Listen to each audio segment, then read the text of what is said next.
Normally today, when you would have come into church, you'd have noticed something a little different. The images that we have, and we don't have that many, but those that we do have would be veiled in purple fabric. It is the beginning of Passiontide, those last 2 weeks before the Paschal Triduum. We veil the images in church to help us to focus our prayers and our intentions, to turn our sights well and truly to what is to come. Of course, it's very different for us this year. We will be trying to shift our focus at home as we are still trying to adapt to not worshipping together.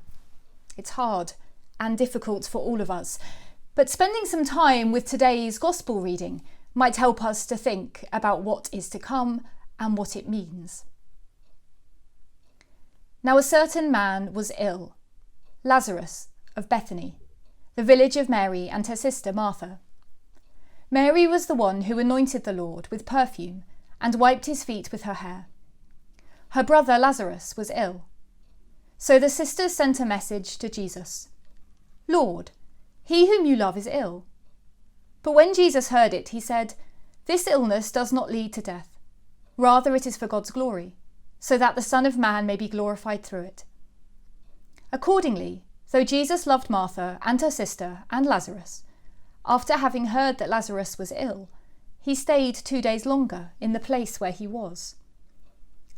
Then after this he said to the disciples, "Let us go to Judea again." The disciples said to him, "Rabbi, the Jews were just now trying to stone you, and are you going there again?" Jesus answered, "Are there not 12 hours of daylight? Those who walk during the day do not stumble, because they see the light of this world. But those who walk at night stumble, because the light is not in them." After saying this, he told them, "Our friend Lazarus has fallen asleep, but I am going there to awaken him." The disciples said to him, "Lord, if he has fallen asleep, he will be all right." Jesus, however, had been speaking about his death, but they thought that he was referring merely to sleep. Then Jesus told them plainly, "Lazarus is dead. For your sake I am glad I was not there, so that you may believe. But let us go to him." Thomas, who was called the twin, said to his fellow disciples, "Let us also go, that we may die with him." When Jesus arrived, he found that Lazarus had already been in the tomb for 4 days.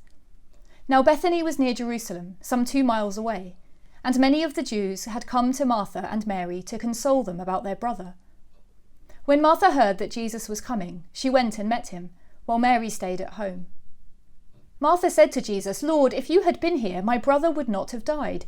But even now I know that God will give you whatever you ask of him." Jesus said to her, "Your brother will rise again."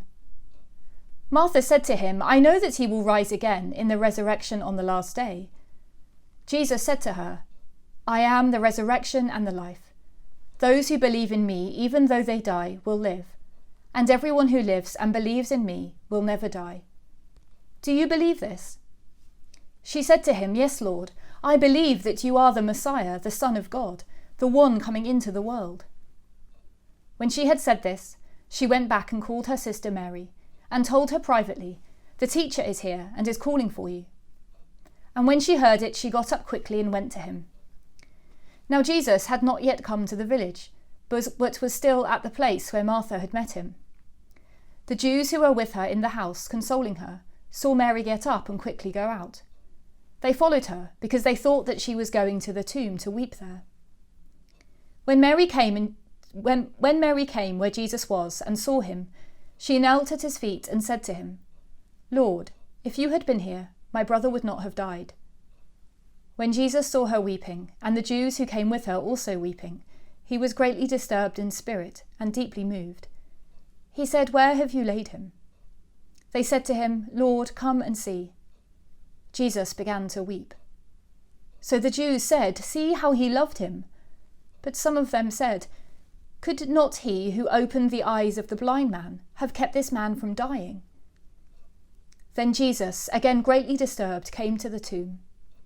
It was a cave, and a stone was lying against it. Jesus said, "Take away the stone." Martha, the sister of the dead man, said to him, "Lord, already there is a stench, because he's been dead for 4 days." Jesus said to her, "Did I not tell you that if you believed, you would see the glory of God?" So they took away the stone. And Jesus looked upwards and said, "Father, I thank you for having heard me. I knew that you always hear me, but I have said this for the sake of the crowd standing here, so that they may believe that you sent me." When he had said this, he cried out with a loud voice, "Lazarus, come out!" The dead man came out, his hands and his feet bound with strips of cloth, and his face wrapped in a cloth. Jesus said to them, "Unbind him and let him go." Many of the Jews, therefore, who had come with Mary and had seen what Jesus did, believed in him. This image of the raising of Lazarus was painted in 1310 by the Italian painter Duccio. It is painted with tempera and gold on a wooden panel that was probably part of a bigger altarpiece. The picture is crowded.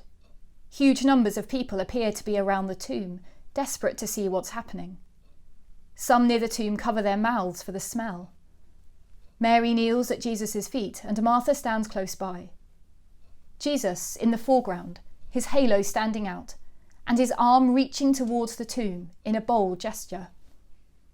The command that he gives to Lazarus, "Come out," is not a gentle statement. It is a loud, almost fierce demand. This is the voice of the one who is able to command even the depths of the dead. Lazarus stands there, tightly bound in his grave clothes, Jesus calling him from the grip of sin and death into life once more. What's curious about this passage, though, is the beginning. Jesus hears that Lazarus is sick and he stays away. It seems like a bizarre response, not to rush to the aid of one that you love, one that is ill. But here it is what Jesus does.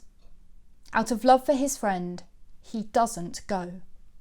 Instead, he waits for the moment when his glory can be revealed. That is, the raising of Lazarus from the dead. Staying away out of love is perhaps an idea that is becoming very familiar to us today.